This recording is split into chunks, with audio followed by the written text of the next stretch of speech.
দেবরাজ হেসে বললেন, এই তো ভগবান শঙ্করকে যে একটা বেলপাতা দেয়, ভগবান শঙ্করকে যে একটা মালা দেয়, তার 3 ঘন্টা দেবরাজ ইন্দ্রের পদ পাওয়ার কথা।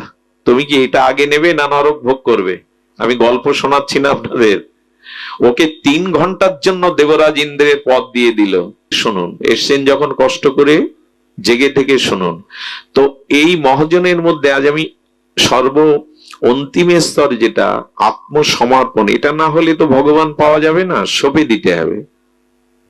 দেখুন, সব থেকে বড় কথা, ভগবান কাউকে দুঃখ দেন না। ভগবান কাউকে দুঃখ দেন না এই কারণে, ভগবান দুঃখ কি বস্তু তা জানে না। ভালো করে ধ্যান দিন। একদিন অন্ধকার ব্রহ্মার কাছে গিয়ে বললেন, এ জগৎ সৃষ্টি করেছে কে? ব্রহ্মা বলছে, ভগবানের শক্তিতে আমি করেছি।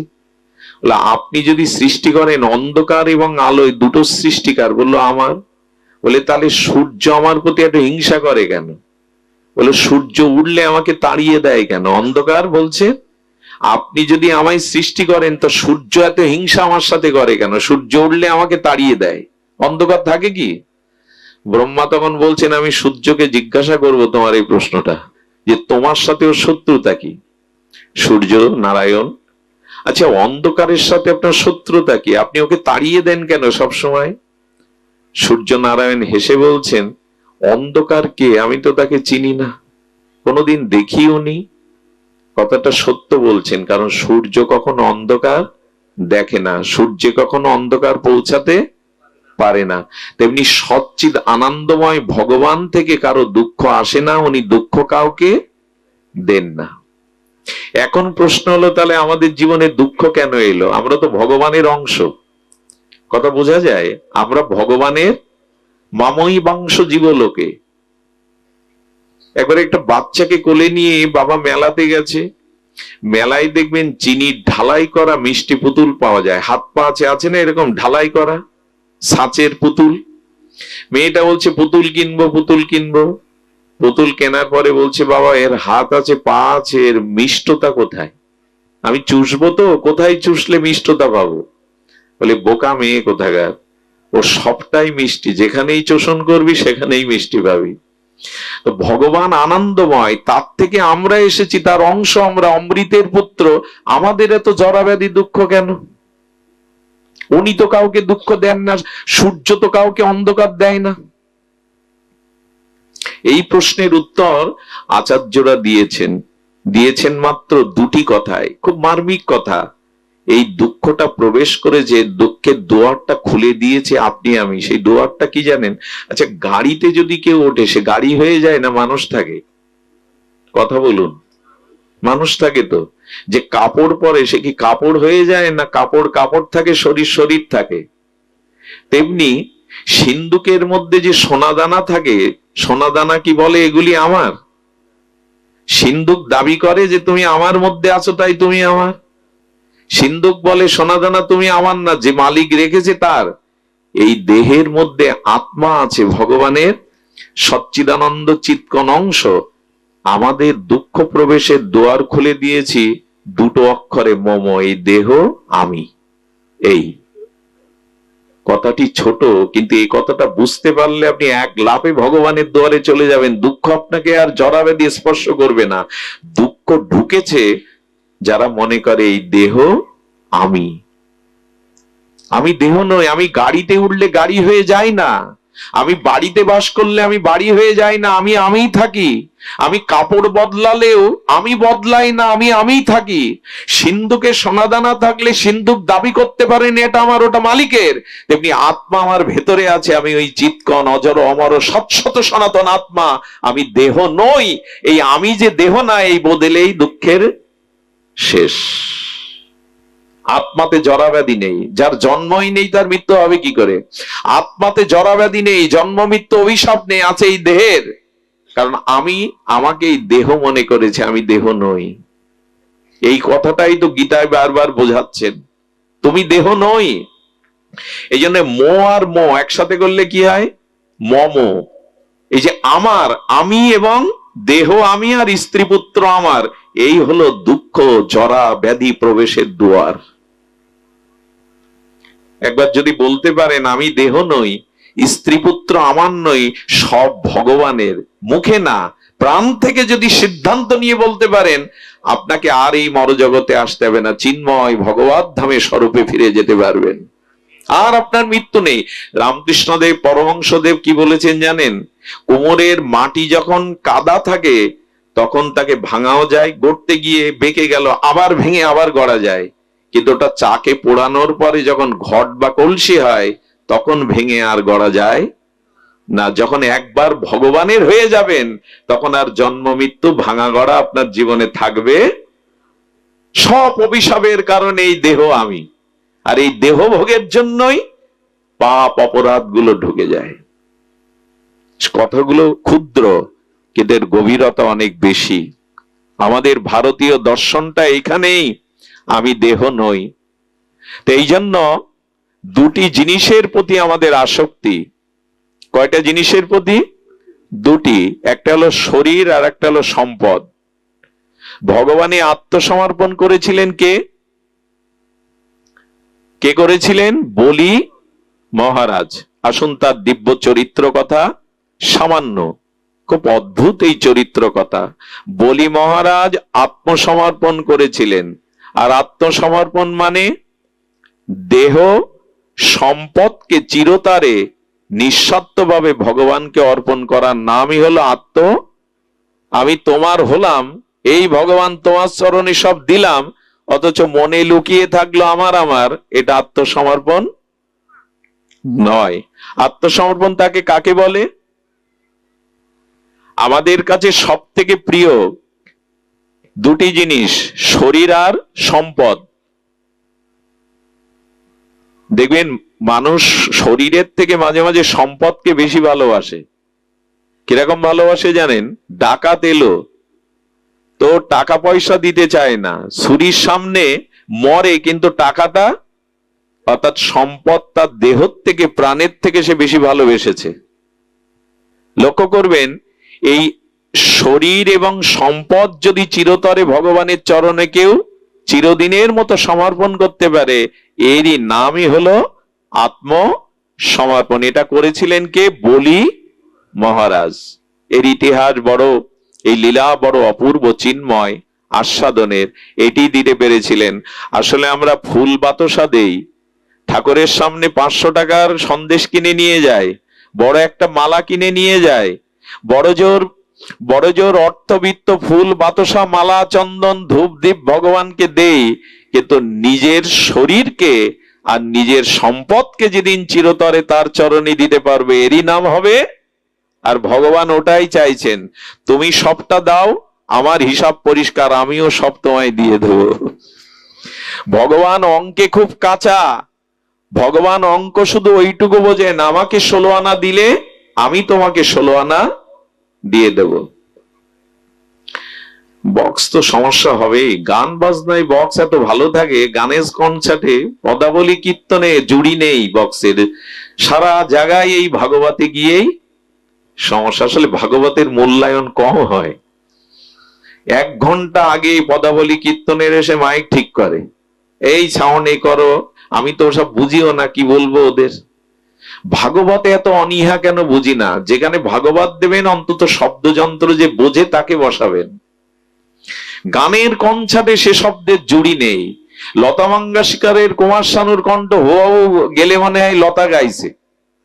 কণ্ঠের এত জাদু শব্দযন্ত্রের, ভাগবতেই শুধু সমস্যা। দিন আমরা বলছিলাম এই সবটুকু নিজের জন্য কিছু রাখলেন তো।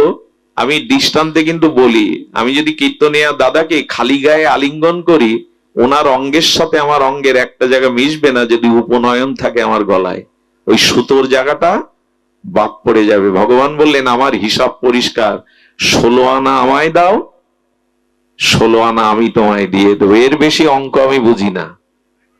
আর একটা জিনিস বলি, কথাটা লিখে নিন। এতবার বলি লিখে নিন কেন জানেন? যাতে মনে থেকে যায়। অপমান করা কথাটা তো 5 বছর 10 বছর মনে থাকে, এই কথা কেন থাকবে না? আমি যদি কাউকে দাঁড় করিয়ে কটূক্তি করি, অপমান করি, এটা সে 5 বছরেও ভুলবে না, সারা জীবনেও ভুলবে না। এ কথা কেন ভুলবেন? কৃষ্ণ ব্রজবাসীদের ঘরে মৃত্তিকার ভাণ্ডে নবনীত ননি খেত, খাওয়ার জন্যই তো ওরা গুছিয়ে রাখতো, কিন্তু খাওয়ার পর পাত্রগুলো ভেঙে ফেলতো। যে পাত্রে গোবিন্দ ননি নবনীত ক্ষীর পেত, ওই পাত্রগুলো ভেঙে তুই আসতো। ব্রজবাসী মায়েরা নন্দ মন্দিরে গিয়ে কৃষ্ণ জননী যশোদাকে বলল, যশোদা নালিশ আছে। বলো, নালিশ তো প্রতিদিন করো। বলে, আজকে নূতন নালিশ নিয়ে এসছি। আরে গোপাল আমাদের ঘরে না গেলে আমাদের আনন্দ হয় না, ওই তো খাবে নবনীত, ওর জন্যই তো সাজিয়ে রাখি। ওর কাছে প্রশ্ন করো তো, ওই ভাণ্ডগুলো ভেঙে ধুয়ে আসে কেন খেয়ে? আমরা তো অন্য কাজে লাগাতে পারতাম, ওই পাত্রগুলো তো অন্য কাজে লাগাতে পারতাম। কৃষ্ণ ভয়ে ভয়ে শাড়ির আঁচলে মুখ লুকাচ্ছে, নালিশ করতে এসছে তো। ব্রজ মায়েরা বিদায় নেওয়ার পরে যশোদামা বললেন, কানাই, কৃষ্ণ, আচ্ছা ওদের পাত্রে নবনীত ক্ষীর নবনীত পেয়ে আসিস, ভাঙিস কেন? শুনুন, প্রাণ ভরে শুনুন, উৎকর্ণ হয়ে শুনুন। বললেন, মা, যে পাত্র একবার আমার সেবার জন্য ব্যবহার হয়, যে পাত্র একবার আমার সেবায় কাজে লাগে, ওই পাত্র যাতে আর কোনো বিষয়ী ভোগের কাজে না লাগে, তাই আমি ভেঙে ধুয়ে আসি। জয় রাধে। যে পাত্র একবার আমার সেবায় নিবেদন হয়, ওই পাত্র আর কোনো বিষয়ই যাতে ভোগ না করে, এই জন্য ওটা ভেঙে ধুয়ে আসি। এই জন্য শ্রী গুরুদেব যে পাত্রে পায়, ওই পাত্রটা আমরা অন্যকে, ভগবানের থালায় যেটা প্রসাদ দেয়, ওটা আপনাকে আমাকে দেবে? যে পাত্র, বলতে চেয়েছি, যে শরীরটা ভগবানকে একবার দিয়েছি, সেই শরীর জন্য আর বিষয় ভোগে কাজে না লাগে, উচ্ছিষ্ট হয়ে যাবে। আর ভগবান ওই পাত্রে, ঠাকুর ঘরের থালাটা অন্যকে দেন কি খেতে? তো যে মন ভগবানকে দিয়েছেন, সেই মন আবার কামনা বাসনায় বিষয়ের উচ্ছিষ্ট করতে দিলে ভগবান আর নেবে তাতে? খুব মার্মিক কথা। যে শরীরটা গুরুদেবের চরণে দিয়ে দিয়েছেন, সমর্পণ করেছেন, তাতে আর বিষয়ের ভোগ তুলবেন না। সুধীজন, ভগবান বামন রূপ ধরলেন, ব্রহ্মচারী তেজ পুঞ্জ জ্যোতির্ময় দেহ বামন রূপ ধরলেন। কোথায় যাচ্ছেন জানেন? বলি মহারাজের যজ্ঞে। খুব ধ্যান দিতে হবে, খুব অপূর্ব এই ভক্ত লীলা গাথা। যজ্ঞ সম্ভবত পবিত্র জায়গায় ছাড়া যজ্ঞ হয় না। যজ্ঞ কোথায় জানেন? শ্রী নর্মদার একটা পবিত্র কূলে। দেখুন, মাটির কিছু গুণ আছে। আমি গতদিন মনে হয় বলেছিলাম, পতিত ভূমি আর অপতিত ভূমি। পতিত ভূমি মানে, পতিত মানে যে মাটিটা শুদ্ধ নয়, পতিত মানে অপবিত্র আর পবিত্র। একবার পঞ্চ পাণ্ডবকে নিয়ে কুন্তী দেবী বনবাসে ছিলেন 12 বছর। একটি জায়গা দিয়ে যেতে যেতে কুন্তী দেবী দাঁড়িয়ে পড়লেন। যুধিষ্ঠির পেছনে তাকিয়ে দেখে মা দাঁড়িয়ে, মাকে ডাকছেন, মা চলে এসো। কুন্তী দেবী দাঁড়িয়ে থাকলেন, যুধিষ্ঠির পেছনে এসে বলছেন, মা এই মাটিতে এমন করে দাঁড়িয়ে আছে কেন, চলো। বলেন, যুধিষ্ঠির তুমি প্রাজ্ঞ, তুমি ধর্মজ্ঞ, তবে শোনো, এই মাটিতে দাঁড়ানোর সাথে সাথে আমার শুদ্ধ হৃদয় কালিমায় ভরে গেছে। আরো শুনবে পুত্র, আমি বিধবা, আমি কুন্তী, কিন্তু আমার মনের মধ্যে কাম জেগে গেছে। যুধিষ্ঠির অবাক হয়ে মাকে বলছেন, মা তুমি এগিয়ে যাও। যুধিষ্ঠির এক মুঠো মাটি নিয়ে স্পর্শ করে দেখলেন যুধিষ্ঠিরের হৃদয়ে কাম জাগছে। ভাবতে পারেন? আশেপাশে প্রাজ্ঞ মুনি ঋষিদের প্রশ্ন করলেন, এই জায়গার কোন প্রাচীন ইতিহাস কি আপনারা বলতে পারেন? বলো, পারি। একটা নারীকে ভোগ করবে বলে দুইজন অসুর প্রকৃতির লোক, তাদের মধ্যে রক্তক্ষয় করতে করতে দুইজন মারা গিয়েছিল, তাদের রক্তেই মাটিতে মিশানো আছে। যাদের গৃহে ভগবানের সেবা ঠিকভাবে হয় না, যাদের গৃহে ভগবানের নাম একটু হাততালি করতাল ঝাঁজ খোল বাজিয়ে হয় না, যেখানে বছরে মাসে 6 মাস অন্তর একটু সাধুর চরণ ধুলি পড়ে না, সেই ভূমি, সেই গৃহ অপতিত হয়ে যায়, শ্মশান ভূমি হয়ে যায়। ওখানে রোগ শোক জ্বালা যন্ত্রণা লেগেই থাকে। এই জন্য ভূমিটা পাবন করুন। কেন বলছি জানি? এই যে চাতালটা, এখান থেকে 4 ঘন্টা আগে যে চাতাল ছিল, এখন কি সেই চাতাল? এখন এখানে দেবতারা, মুনি ঋষিরা, অলক্ষ্যে হনুমান, রাধা মাধব এসে দাঁড়িয়েছেন। এই চাতালটার 5 ঘন্টার আগের চাতাল নয়। আপনাদের চরণ ধুলিতে হরি কথা হরি নামে এটা এখন পাবন ভূমি হয়ে গেছে। যেখানে ভগবানের নাম হয়, সাধুগুরুর চরণ ধুলি পড়ে, সেই ভূমিটা অপবিত্র থাকে না, পবিত্র ভূমিতে রূপান্তরিত হয়। আমরা ঘরে সাধু ডাকি তো, আমরা খুব ডাকি, জামাই আদর বুঝি, আত্মীয় স্বজনের আদর বুঝি, তা বুঝুন, ক্ষতি নেই, কিন্তু জামাই আদরের সাথে সাথে বৈষ্ণব আদরটাও করুন, নালে ওই ভূমি অপতিত হয়ে যাবে। ভিক্ষা করে হলেও একবার গুরুদেবকে গৃহে আনবেন, দুমুঠো অন্ন বৈষ্ণবদের, সাধুদের, সজ্জনকে দিবেন, সেই ভূমি পবিত্র হয়ে যায়। যেখানে সাধু প্রবেশ করে সেখানে দেবতারা পুষ্প বৃষ্টি করতে শুরু করে। সুধীজন, এই কথা এই কারণে বলছি যে কুন্তির মতো মাতাশ্রীর হৃদয়েও কামনা জেগে গেল শুধু অপতিত ভূমির দোষের কারণে। শুনুন, তবে যজ্ঞ করতে গেলে পবিত্র ভূমি লাগে। শ্রী নর্মদার তীরে এই যজ্ঞ করছেন বলি মহারাজ। সেই যজ্ঞে যাওয়ার জন্য ভগবান বামন আর ছোট ছোট চরণ, কি তেজপুঞ্জ দিব্য দেহ চলেছেন।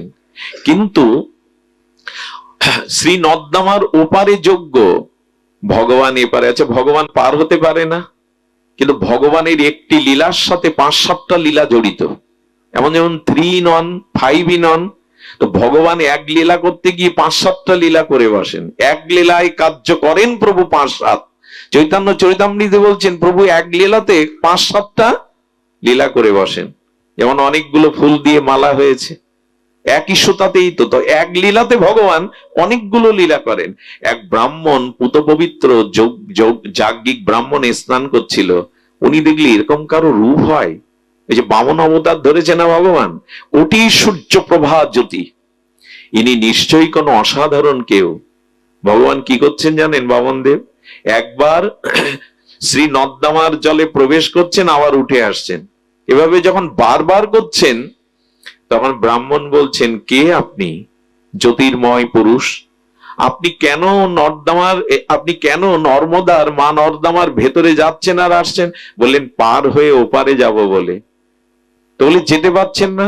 বললো নর্মদার স্রোত বড় প্রবল, আমি একটু নেমে দেখলাম ওই স্রোতে আমি ভেসে যাব। ভগবান কি ভেসে যায়? দেখুন লীলাটা কি। বলছেন আমি যেতে পারছি না। তো বলেন আচ্ছা আপনি? বললেন আমি 100 রকমের সাঁতার জানি, আমি বসেও ওপারে যেতে পারি, হেঁটেও যেতে পারি। যাজ্ঞিক ব্রাহ্মণ তো অনেক অলৌকিক শক্তির অধিকারী। ভগবান আসলে ওকে কৃপা করবে বলে বলছে তাহলে আপনি আমাকে পার করুন। বলে আমি আপনাকে পার করব, কিন্তু আপনি কোথায় যেতে চান? নর্মদা মায়ের ওপারে বলবেন তো। বললেন বলি মহারাজ যজ্ঞ করছেন, আমি সেই যজ্ঞ দান গ্রহণের জন্য যাচ্ছি। তখন বলছে ও, বলি মহারাজ তো দাতা শিরোমণি। উনি তখন মনে মনে ফোন দিয়ে এঁটেছেন, আমি আপনাকে পার করে দিতে পারি একটি শর্ত, বলি মহারাজ দাতা শিরোমণি, আপনাকে যা দান দেবেন তার অর্ধেক আমার। ভগবান হাসছেন মনে মনে, বলে ঠিক আছে, যা দান পাবো আপনাকে অর্ধেক দেব। বলে তাহলে চিন্তা নেই, কাঁধে উঠুন। বটু ভগবান, বামন ভগবান তাকে কাঁধে নিয়েছে। কাঁধে নিয়ে বলছে 2 পাটা ঘাড়ের 2 দিক দিয়ে দিয়ে দেন।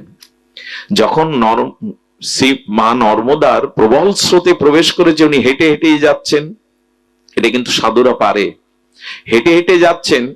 তখন ওই স্রোতে ওনার চরণটা বারবার বেঁধে যাচ্ছে। উনি চরণ দুটাটা সমান করে দিয়েছেন, সমান্তরাল স্ট্রেট করে দিয়েছেন।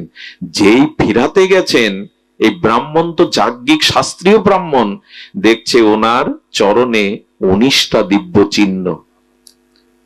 আমি এক সাধুকে প্রশ্ন করেছিলাম, এখন তো প্রায় সব ভগবান সেজে বসে, সত্য যুগের ভগবান নারায়ণ, ত্রেতাতে দেখলাম রঘুপতি রামচন্দ্র, দাপারে কৃষ্ণ, তো এখন কলিত যেই একটু মন্ত্র দেয়, যেই একটু, কে যেন আমার একটা ছবি, মানে আপনাদের মায়ের এবং আমার একটা ছবি পদ্ম ফুলের উপরে দিয়েছে। আমি এই নেট বুঝি না, আমি একটা নাম্বার সেভ করতে পারি না। অনুরোধ করবো এইসবে কেউ দিবেন না, এতে বাবাজিরা, বৃন্দাবনবাসী বৈষ্ণবরা কষ্ট পায়।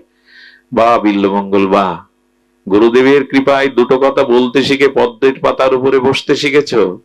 কি বলবো বলুন তো, তাদের খুব কষ্ট হয়। এগুলো করবেন না।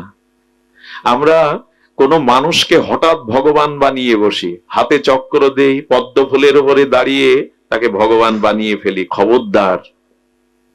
আমি সাধুকে প্রশ্ন করেছিলাম, হ্যাঁ মহাপুরুষ হন আপনি, আপনি মহাপুরুষ হন, ভক্ত হন, ভগবান হতে যাবেন না। আমি সাধুকে প্রশ্ন করেছিলাম, কলিতে তো সকলেই আমরা ভগবান সাজতে ভালোবাসি, ভগবান হতে ভালোবাসি, ভগবান কাকে বলবো? এক কথায় উত্তর দিলেন, যার চরণে দিব্য 19টা চিহ্ন আছে তিনি ছাড়া অন্য কেউ ভগবান নন। এই এক কথায় উত্তর। ভগবান চেনা যায় চরণে। ধ্বজ, অঙ্কুশ, কলস আর স্বস্তিক, ধেনু, এভাবে 19টা চিহ্ন রাধারানীর চরণে, গোবিন্দের চরণে, মহাপ্রভুর চরণে আরো বেশি, 48টা। ভগবান চেনা যাবে চরণে। যে কেউ দাবি করলে আমি ভগবান হবে না, ভগবান চিনতে হবে চরণে। সুধীজন যেই চরণ দেখেছেন বলছেন আমি ভগবানকে কাঁধে নিয়েছি, এত ভাগ্য আমার, এত কৃপা তোমার ভগবান। চরণ দোকানা জড়িয়ে ধরে আর যাচ্ছে না। ভগবান বামন বললেন, কি গো, পার করে দেবে? তুমি দাঁড়িয়ে গেলে। বলছেন আপনি আপনি মনে মনে বলছেন ভগবানকে কাঁধে নিয়েছে আমি, তার চরণ আমার বুকে। আনন্দে কেঁদে ফেলেছেন। বললেন আমি আর পার হব না। বলে কেন? বলে আগের চুক্তিটা বাতিল করতে হবে, তবে পার হব। দেখুন ভগবানকে পেলে কি হয়, ভক্তি পেলে কি হয়। আগের চুক্তি কি ছিল? দান যা পাবেন 50-50। এখন ভুল করেছে, ভগবান পেয়েছে তো। তখন বললেন আমাকে ওপারে নিয়ে যাওয়ার জন্য নতুন চুক্তি প্রস্তাবনা করো। বলেন প্রভু চুক্তি একটাই, আজ আমি আপনাকে পার করে দেব, কথা দিন। ভব সংসার আপনি নিজে হাতে আমাকে পার করে দেবেন, আর কিছু চাই না। দেখুন ভগবানকে পেলে, ভক্তি পেলে তার বুদ্ধি শুদ্ধ হয়ে যায়। একটা জিনিস জানুন, যখন আপনার স্বরূপ স্মৃতি জাগবে, ভক্তি জাগবে, তখন ভগবানের কাছে আর কিছু তার চরণ সেবা ছাড়া যতদিন চাওয়া পাওয়া থাকবে, জানবেন আপনার স্বরূপ স্মৃতি জাগেনি, ভগবত স্মৃতি কাঁদছে আর বলছে প্রভু আজ আমি পার করে দেব। আসলে ওই লীলাটা করার জন্যই কাঁদে উঠেছেন ভগবান, নাহলে পার হতে পারেন না উনি। ভগবানের চোখে জল। বললেন ভালোই চেয়েছো, কথা দিলাম তোমাকে বিনা করিতেই আমি পার করে দেবো। এখন তো আমাকে ওপারে নিয়ে চলো। ওই পারে গিয়ে কোথায় গেল জানেন? এই লোকটা ভগবান পেয়েছে তো আর সংসারের দিকে ফেরেনি, জঙ্গলে গিয়ে ভগবানের ভজনে বসে গেল। আপনি যখনই ভগবানের কৃপা পাবেন, সংসার আপনাকে আর খুব বেশি টানবে না। সংসারের বিষয় বৈভব, অর্থবিত্ত, যশ, খ্যাতি, রূপ, যৌবন, ভোগ বিলাস, এটা আপনাকে আর টানবে না। তখন মন নিত্য নিরন্তর তার ভজনেই ডুব দিতে চাইবে। ভগবান বামন গেলেন আর বলিরাজের যজ্ঞ সবাই যখন উপস্থিত হলেন, যখন আকাশ বাতাসকে অনুরাগের আবির মাখানো জ্যোতিতে ভরে গেল, ভগবানের অঙ্গ জ্যোতিতে। বলি মহারাজ সিংহাসন থেকে উঠে বসলেন। ইনি সাধারণ ব্রাহ্মণ না, ইনি কোন অলৌকিক লোকত্রিয় কোন ভগবানের কৃপা শক্তি প্রাপ্ত। উঠে গিয়ে চরণ বন্দনা করলেন, চরণ প্রক্ষালন করলেন, মালা চন্দন দিয়ে আরতি দেখালেন। এটাই রীতি, এটাই সাধুগুরু বৈষ্ণব পেলে, মহাত্মা পেলে এটাই রীতি। নিজে রাজা তবু উঠে গেলেন। উঠে গিয়ে যখন বলছেন কি সেবা করতে পারি আপনার? যজ্ঞ মানে দান, কি সেবা করতে পারি? বললেন আমি যা চাইবো, প্রতিজ্ঞা করতে হবে, তা দান দেবেন। বললেন সর্বস্ব দিতে রাজি আছি। ভগবান বামন চেয়েছিলেন আপনারা জানেন, ওনার চরণ কয়টা? দুটো। চাইছেন কয়টা? 3 পাদ ভূমি আমাকে। খুব রহস্যময়। ভাগবত কোনো গল্প তো নয়, উপন্যাস নয়, জীবন দর্শন, ভাগবত দর্শন, ভক্তি প্রেমের নিদর্শন। 3 পাদ ভূমি দাও। বলি মহারাজ, আচ্ছা এই বলির পূর্ব ইতিহাস শুনলে অবাক হয়ে যাবেন। বলি কি সাধারণ হতে পারে যার দুয়ারে ভগবান গিয়ে চায় কিছু হাত পেতে? কেন হলো জানেন? এই বলিকে শুনুন। প্রহ্লাদ মহারাজের পুত্র বিরোচন, আর বিরোচনের পুত্র এই বলি মহারাজ। প্রহ্লাদের পুত্র বিরোচন, বিরোচনের পুত্র। কিন্তু বলি মহারাজের পূর্ব জন্মের কথা যদি শোনেন, স্তম্ভিত হতে হয়। কি ছিলেন জানেন? নেশাখোর, ড্রাগে আসক্ত, পরস্ত্রীতে আসক্ত, চুরি ডাকাতি খুন এমন কোন পাপ কর্ম করেনি, কোন কর্ম নাই। একটা গোলাপ ফুলের মালা নিয়ে বেশ্যার গলে দিতে যাচ্ছে, পরস্ত্রীতে আসক্ত হয়ে বেশ্যালয়ে যাচ্ছে, পতিতালয়ে। মাঝখানে দেখুন, মানুষের জীবনে মাঝে মাঝে পূর্বজন্মের সুকৃতির ফলে মাঝে মাঝে হৃদয়ে খুব সদ্ভাবনা জাগে, হৃদয়ে খুব ভালো ভাবনা জাগে।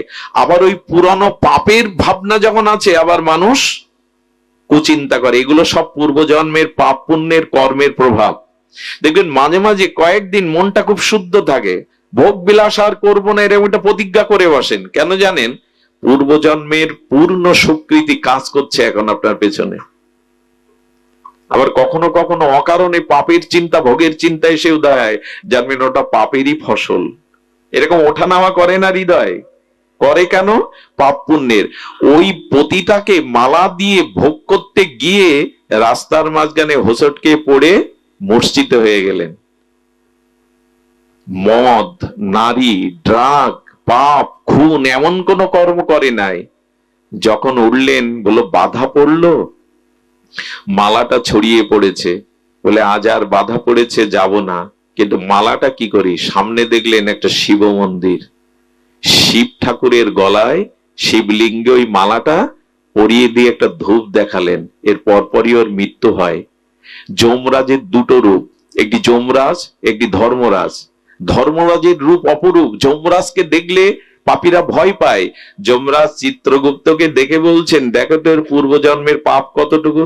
বলে সারা জীবন পাপ, এমন কোন কর্ম করে নাই, পাপ কর্ম জীবনে বাদ নাই। বলে কোন পুণ্য কর্ম নাই। বলে মরার কিছুক্ষণ আগে পতিতার গলায় মালা দেবে বলে মালাটা দিতে পারেনি, শিবের গলায় দিয়েছিল।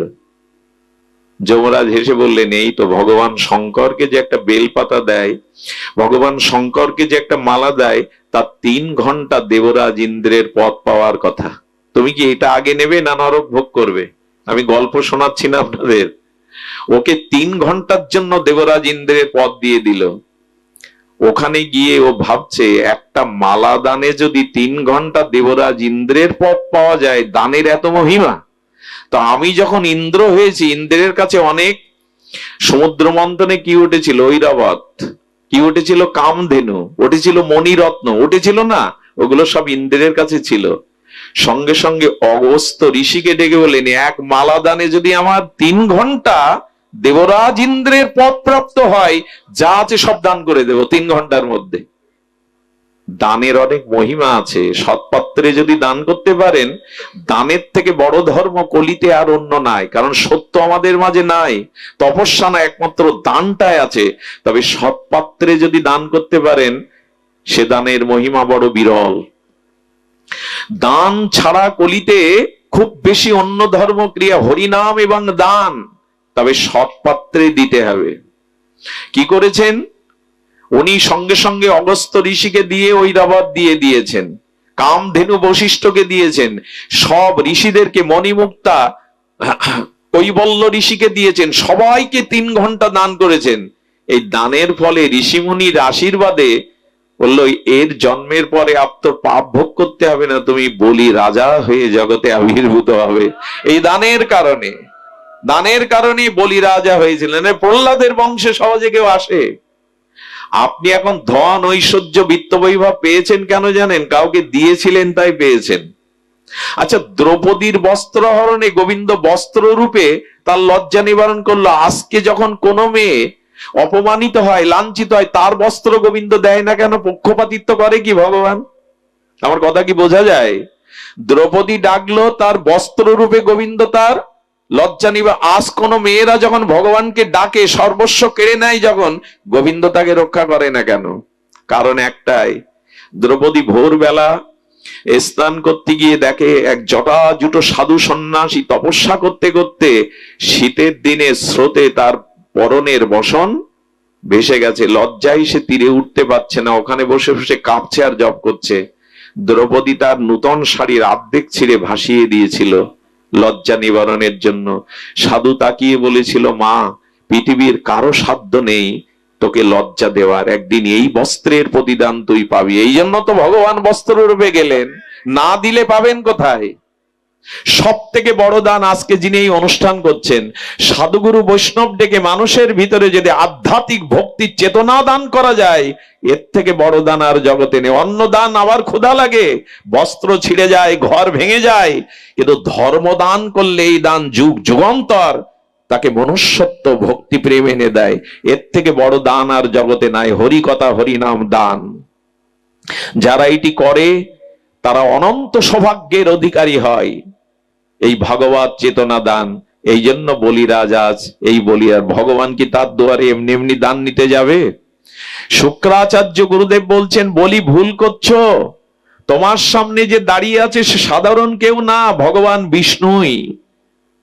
বললেন, ভগবান যদি আমার দুয়ারে দাঁড়িয়ে থাকে গুরুদেব, আজ আপনার কথা আর আমি মানব না। চিন্তা করতে পারেন? বললেন, জীবন বাঁচানোর জন্য, জীবিকার জন্য, মেয়ের বিয়ের জন্য মিথ্যা কথা বলা যায়, প্রাণ বাঁচানোর জন্য তাতে দোষ না, এটা শুক্রাচার্যের নীতি। বলেন, গুরুদেব ভগবানকে যদি কিছু দেব বলে থাকি, আজ আর আপনার কথা আমার কানে যাবে না। বলেন, তোমার শ্রীহীন হয়ে যাক। গুরুদেব অভিশাপ দিলেন, শ্রীহীন হয়েছিল কি বলি? ভগবানকে কিছু দিলে তার দ্বারা শ্রীহীন হয় না। 3 পদ জায়গা যখন দেওয়ার পরে এক পায়ে সমগ্র ব্রহ্মাণ্ড নিয়ে নিলেন, আর এক পদে সপ্ত স্তর নিয়ে দিলেন, ভূ ভুবা সমহ জনতব সত্য। ভগবান আরেকটি পা সৃষ্টি করলেন নাভি থেকে, বলেন আর একটা পায়ের জায়গা দাও। বলি মনে মনে বলছেন, আমি মনে করেছিলাম ছোট পা, এত অল্প চাইলেন কেন? একটা স্টেট নিয়ে দিন, একটা রাজ্য নিয়ে দিন। এখন দেখছি তোমার চরণের থেকে বড় আর জগতে কিছু নেই, কিন্তু আর কি দেব? বলি রাজার স্ত্রীও ছিলেন তেমন। উনি বললেন, আপনি এখনো বুঝতে পারছেন না ভগবান আপনাকে 3 পাদ জায়গা কেন চেয়েছেন? আরে বোকা, আপনার মাথাটাই তার চরণে দিয়ে দিন, আর জায়গা এর থেকে বড় জায়গা আর নাই, আপনার মাথাটাই দিয়ে দিন। এই হলো আত্মসমর্পণ, নিজেকে সম্পূর্ণরূপে তার চরণে দিয়ে দেওয়া। এই মাথায় পদ রাখলেন, আর কি বললেন জানেন? বলি তবে শোনো, সম্পদ যখন দিলে, শরীরটাও দিলে, একেই বলে আত্মসমর্পণ। আমি তোমাকে সুতল রাজ্য দিয়ে দিলাম। কি রাজ্য দিয়ে দিল? সুতল রাজ্যের 52টা দরজা, আর ওই দরজায় ভগবান 52 দরজাতে পাহারাদার হয়ে থাকলেন। চিন্তা করতে পারেন? আত্মসমর্পণকারী ভক্তের দুয়ারে দ্বার পাল হয়ে পাহারা দিচ্ছেন 52 দরজায়। এদিকে লক্ষ্মী দেবী দেখছে নারায়ণ আর ভিড়ছে না। বোঝা যায় লক্ষ্মী দেবী বৈকুণ্ঠে আর নারায়ণ। নারদকে ডেকে বলছেন, তোমার প্রভু কোথায়? তিনি তো বৈকুণ্ঠে আসছেন না। বলে, প্রভু আর আসবে না কখনো। বলে, কেন? বলে, একজনের দ্বারে দ্বারপাল হয়ে দাঁড়িয়ে আছেন সুতল রাজ্যে, ভক্তের দ্বারে দাঁড়িয়ে হয়েছেন ভগবান। সব যদি দিতে পারেন না, তখন ভগবান আপনার দুয়ারে। আহা, এ তো কথার কথা নয়। ভগবান দুয়ারি হয়েছে, তাও 52টা দুয়ার সুতল রাজ্যের, 52টা জায়গায় দাঁড়িয়েছেন লাঠি হাতে। লক্ষ্মীকে নারদ বললেন, যদি ভগবানকে ফেরত চাও তো বলি রাজার কাছে গিয়ে বোন বলে, তাকে দাদা বলে, তাকে রাখি পরাও। যদি খুশি হয়ে এসে ভগবানকে দেয়, নাহলে ভগবান আর আসবে না। আহা, তখন রাখি পূর্ণিমা চলছিল। লক্ষ্মী দেবী গিয়ে, কমলা দেবী গিয়ে বলিকে দাদা বলে প্রণাম করলো। বলি মহারাজের হাতে এইখান থেকে রাখি পরাবার একটা প্রথায়, রাখি পূর্ণিমায়। তো ভারতবর্ষে এটা পড়ায়। ওই রাখিটা পরানোর পর বলি দাতা তো বলছেন, কি চাই বোন? বলে, যা চাইবো বোনকে দিতে হবে, ফেরালে হবে না। তোমার দুয়ারটা 52টা দুয়ার, একটা দুয়ার করতে হবে, কারণ 52 দুয়ারে দাঁড়িয়ে থাকতে তার কষ্ট হয়। বলে, তোমার কথা আমি রাখবো। আর কিছু চাই? বললেন, উনি আমার পতি, ওনাকে ফিরিয়ে দিন, আপনার দুয়ারে যে দাঁড়িয়ে হয়ে আছে। আমি লক্ষ্মী, আপনার বোন। চিন্তা করতে পারেন, লক্ষ্মী দেবী গিয়ে চাইছে আমার পতিকে ফিরিয়ে দিন। বলিরাজ বললেন, বোন, ও যদি তোমার পতি হয়, আমার কে যেন আমার প্রাণপতি। প্রাণ চলে গেলে তো বাঁচবো না আমি। তখন নারদ এসে মীমাংসা করলেন, 8 মাস আপনার দুয়ারে থাকবে, আর 4 মাস বৈকুণ্ঠে, চাতুর্মাসে উনি থাকবেন। আজও সুতল রাজ্যে দ্বারপাল হয়ে ভগবান দাঁড়িয়ে আত্মসমর্পণকারীর ভক্তের মহিমা জগতে কীর্তন করছেন। দিই না আমরা? এই শরীরটাকে, সম্পদটাকে যদি গোবিন্দের চরণে, কিছু তো নিয়ে আসিনি, আবার তো ছেড়েও যেতে হবে, একটু ভগবানকে সমর্পণ করুন, এর দ্বারাই আত্মকল্যাণ। আজ এইটুকুই আপনাদের মঙ্গল হোক। জয় শ্রী গুরু প্রেমানন্দে গৌর হরি বল।